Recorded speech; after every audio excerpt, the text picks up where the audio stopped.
नमस्ते। आज हम बात करेंगे विंडोज़ के सफ़र के बारे में। पिछले एक दशक में विंडोज़ ऑपरेटिंग सिस्टम मतलब पूरी तरह से बदल गया है। और देखिए, ये सिर्फ एक नए लोक या कुछ बदले हुए आइकन्स की कहानी नहीं है। ये कहानी है कि हमारे काम करने, खेलने और एक दूसरे से जुड़ने का तरीका कैसे बदला है। तो चलिए, विंडोज़ 7 के पुराने दिनों से लेकर आज के एकदम नए विंडोज़ 11 तक के इस सफ़र को ज़रा करीब से देखते हैं। तो इस पूरी चर्चा में हम क्या क्या देखने वाले हैं। सबसे पहले देखेंगे कि कैसे एक दौर खत्म हो रहा है। फिर विंडोज़ के नए डिज़ाइन को समझेंगे। परफॉर्मेंस और हार्डवेयर की ज़रूरतों पर भी बात करेंगे। ये भी जानेंगे कि विंडोज़ 11 सिक्योरिटी को इतनी अहमियत क्यों देता है, रोज़ाना इस्तेमाल में ये कैसा लगता है, और आखिर में सबसे बड़ा सवाल, क्या अब अपग्रेड कर लेना चाहिए। चलिए सबसे जरूरी बात से शुरू करते हैं, और वो है समय। टेक्नोलॉजी की दुनिया का एक ही नियम है, कुछ भी हमेशा के लिए नहीं रहता, और ये बात ऑपरेटिंग सिस्टम पर भी लागू होती है। तो ये तारीख इसे अच्छी तरह से याद रखने की ज़रूरत है। 14 अक्टूबर 2025। इसके बाद से विंडोज़ 10 के लिए माइक्रोसॉफ्ट की तरफ से कोई भी सिक्योरिटी अपडेट नहीं आएगा। इसका सीधा सा मतलब है कि सिस्टम पर खतरे का रिस्क बढ़ जाएगा। तो हाँ, ये एक डेडलाइन है और हर विंडोज़ 10 यूज़र के लिए इसे जानना बेहद ज़रूरी है। तो असल में हुआ क्या है, विंडोज 7 तो 2020 में ही अलविदा कह चुका है। अब अगली बारी विंडोज 10 की है। आज की तारीख में विंडोज 11 ही वो स्टैंडर्ड है जिसे रेगुलर अपडेट्स और सिक्योरिटी पैच मिल रहे हैं। ये टाइमलाइन साफ साफ दिखाती है कि अब अपग्रेड के बारे में सोचना क्यों इतना जरूरी हो गया है। अच्छा, अब बात करते हैं उन बदलावों की जो सबसे पहले नजर आते हैं, यानी कि इसका लुक और फील। विंडोज़ 11 सिर्फ अंदर से ही नहीं बल्कि बाहर से भी एक बहुत बड़ा अपग्रेड है। इस स्लाइड में जो चीज़ देखने वाली है वो है विजेट्स का विकास। याद है, विंडोज़ 10 में न्यूज़ और इंटरेस्ट आता था, वो काफ़ी लिमिटेड था, लेकिन विंडोज़ 11 ने इसे विजेट्स में बदल दिया है। ये एक तरह का पर्सनल डैशबोर्ड है जहां मौसम से लेकर कैलेंडर और भी बहुत कुछ जोड़ा जा सकता है। ये कहीं ज़्यादा बेहतर और काम का है। और बदलाव सिर्फ यहीं तक नहीं है। स्टार्ट मेन्यू अब बीच में आ गया है, जिससे चीज़ें ढूंढना आसान हो गया है। अगर कोई एक साथ कई विंडोज़ में काम करता है तो उनके लिए स्नैप लेआउट्स तो जैसे गेम चेंजर है। ये स्क्रीन को चुटकियों में ऑर्गेनाइज कर देता है। अरे, फाइल एक्सप्लोरर में टैब्स जैसी एक छोटी सी चीज़ भी रोज़ के काम को कितना आसान बना देती है। ये सब मिलकर एक बहुत ही स्मूथ एक्सपीरियंस देते हैं। चलिए, अब ज़रा टेक्निकल बातों पर आते हैं। ये सारे नए फीचर्स और बेहतर सिक्योरिटी के लिए आपके हार्डवेयर से भी कुछ उम्मीदें होती हैं। तो सवाल ये है कि इस तरक्की की कीमत क्या है।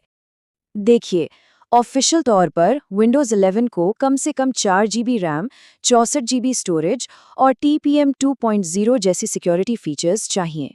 लेकिन कहानी में एक दिलचस्प मोड़ भी है। टीनी 11 जैसे कम्युनिटी प्रोजेक्ट्स ये दिखाते हैं कि विंडोज़ 11 को बहुत कम रिसोर्सेज में भी चलाया जा सकता है, सिर्फ 2 GB रैम और 8 GB स्टोरेज पर भी। इससे पता चलता है कि ये OS अंदर से कितना कुशल हो सकता है। 2 गीगाबाइट, सोचिए जरा, ये नंबर वाकई कमाल का है।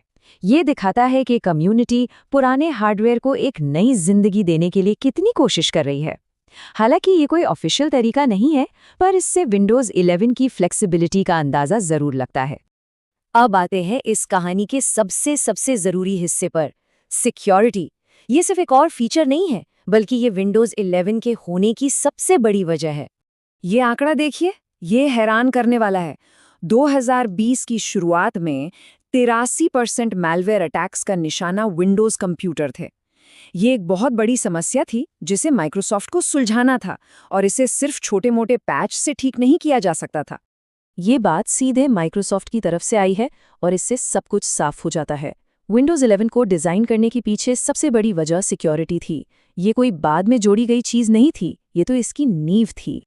और ये चीज़ बहुत बड़ा फर्क दिखाती है। देखिए, विंडोज़ 10 का सिक्योरिटी वाला हिसाब किताब बोल्ट ऑन जैसा था, मतलब आपको कई सेटिंग्स खुद जाकर ऑन करनी पड़ती थी। लेकिन विंडोज़ 11 ने इस पूरी सोच को ही पलट दिया है।